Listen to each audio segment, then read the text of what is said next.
Et coucou maman, comment ça va?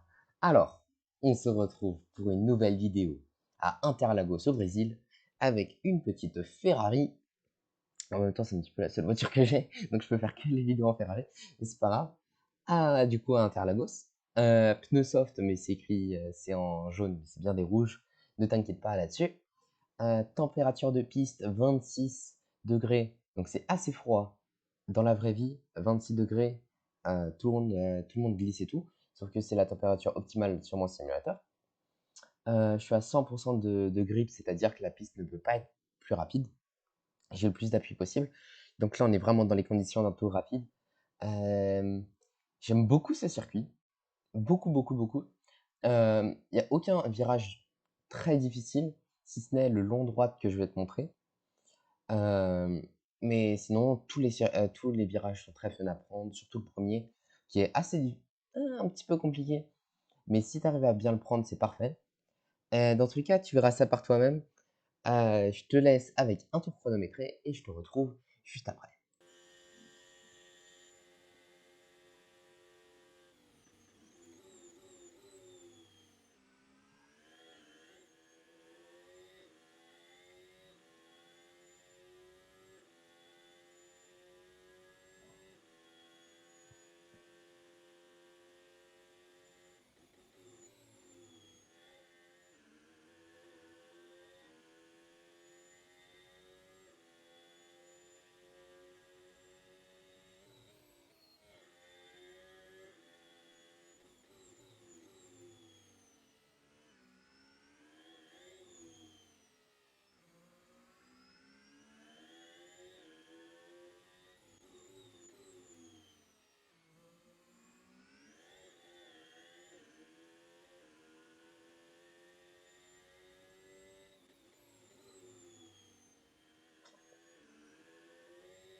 Et c'est déjà fini. Et oui, parce qu'en fait, ce tour ce fut en 1:10.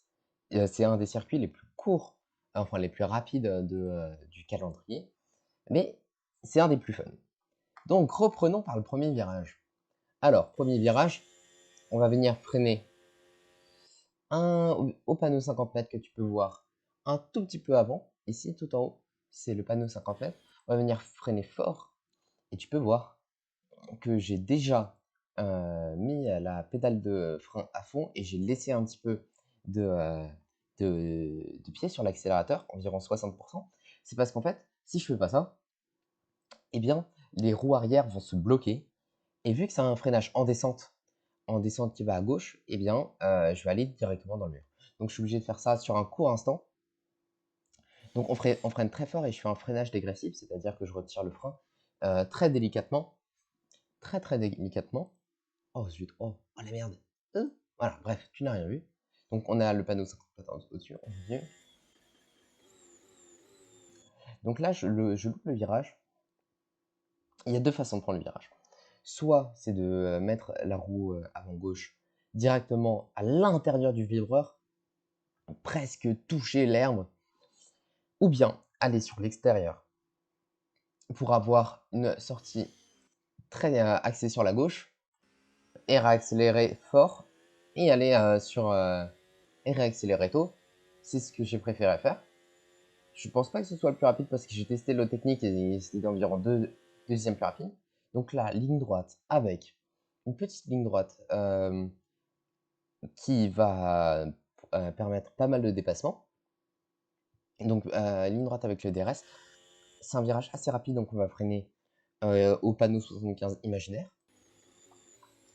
Et bien aller sur le vibreur. Regarde la roue gauche, comment elle est bien placée sur... elle est au millimètre de l'herbe. Elle est super proche de l'herbe. Donc on réaccélère, toute petite ligne droite, impossible de dépasser ici, ou presque. Et là, un virage à droite, c'est celui que je te parlais au tout début, qui est un petit peu compliqué, parce que c'est difficile de bien le prendre. C'est-à-dire que si je freine pas, je vais avoir du sous-virage, ma voiture va pas tourner, ou bien très mal, et je vais aller droit dans le mur plutôt. Donc moi, je décide de mettre d'accélérer à fond, être à fond, commencer à tourner, et puis après freiner. Je pense que je freine un petit peu trop fort, parce que j'ai vu que dans la télémétrie, dans les courbes de, euh, de, d'Hamilton, eh bien en fait, il freinait, mais il laissait environ 50% de gaz d'accélérateur pour prendre ce virage. Ce que je fais pas.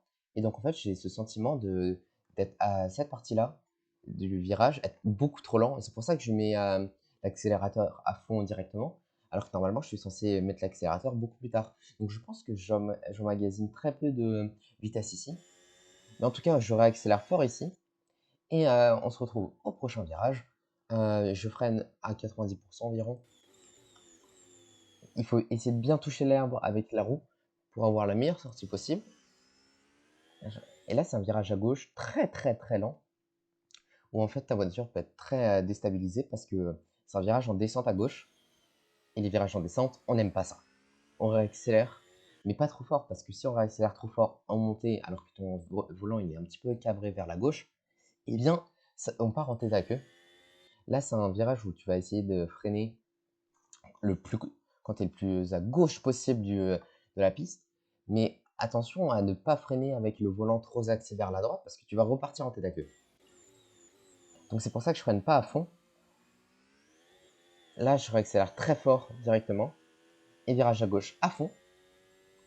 On peut bien freiner sur. C'est pas vraiment de l'herbe, c'est une sorte de grillage avec de l'herbe. Donc on peut utiliser ça comme petit boudin pour freiner. Et bien essayer de retoucher l'herbe ici. Et on va réaccélérer sur le biprat à droite. On va activer le DRS le plus tôt possible.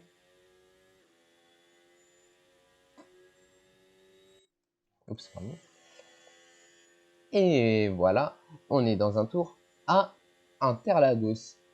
Alors avec 1 minute 10 de tour chrono et les explications, je doute que la vidéo soit hyper longue. Mais voilà, c'est un circuit que j'aime beaucoup, beaucoup, beaucoup. Magnussen en pole, donc c'est super chouette.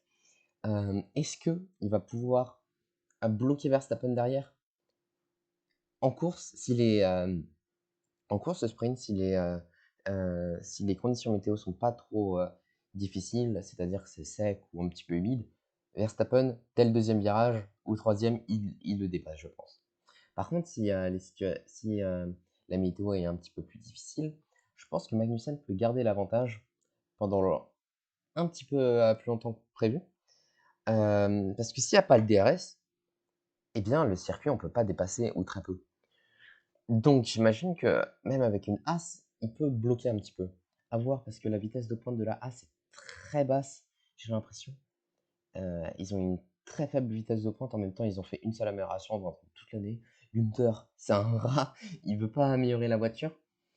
Et voilà. Donc, je suis aussi super content de la pole position de Magnussen parce que j'espère que As va pouvoir avoir des sponsors, plus de sponsors, parce qu'on a vu qu'ils ont eu un nouveau sponsor titre, As récemment, aux USA, je crois, ou un petit peu avant, ou à Suzuka. Et j'espère que ça va leur permettre de nouveaux sponsors d'atteindre le budget cap parce que je crois qu'il a 150 millions ou des bananes comme ça. Sauf que As n'a pas le budget. Ils n'ont pas 150 millions d'euros. Bien que As il donne 100 millions presque, ils ont pas encore les 150 millions, donc ils sont un petit peu en retard. Donc c'est quand même incroyable d'avoir une voiture sous-développée qui fasse une pole. Donc voilà, à voir ce que ça donne ce soir et demain. C'était pas du tout. Et passe blanc.